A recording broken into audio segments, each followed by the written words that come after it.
ও মা, আজ কি বানিয়েছো? আজ বানিয়েছি অনুষ্ঠান বাড়ির মতন খাসির মাংস। চলুন বন্ধুরা দেখে না যাক রেসিপিটা। মাংসটা ম্যারিনেট করার জন্য দিয়ে দিলাম সর্ষের তেল, আদা বাটা, রসুন বাটা, লঙ্কা বাটা, পেঁয়াজ বাটা, টক দই ও হলুদ দিয়ে ভালোভাবে মাংসটাকে মেখে নিলাম। এবার এই মাংসটা মেখে 30 মিনিট আমি রেখে দিলাম।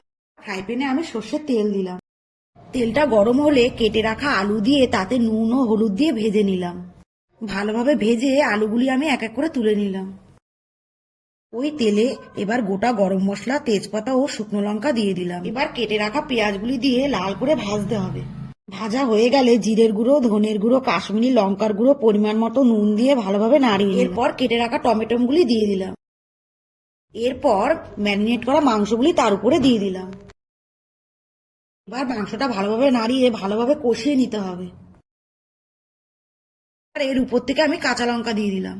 এবার আমি ভালো করে কষানোর জন্য এর উপরে ঢাকনা দিয়ে দিলাম। এবার ঢাকনাটা তুলে ভেজে রাখা আলুগুলি আমি তার উপরে দিয়ে দিলাম। আর আমি আবার ঢাকনাটা দিয়ে ঢেকে দিলাম। এবার ঢাকনাটা তুলে এর উপরে আমি একটু নুন দিয়ে দিলাম। এবার ভালোভাবে কষিয়ে এবার আমি পরিমাণ মতো জল দিয়ে দিলাম। ঝোলটা তারপর ফুটে উঠলেই তৈরি হয়ে গেল সুস্বাদু খাসির মাংস। ভালো লাগলে লাইক ও সাবস্ক্রাইব করতে ভুলবেন না কিন্তু। ধন্যবাদ।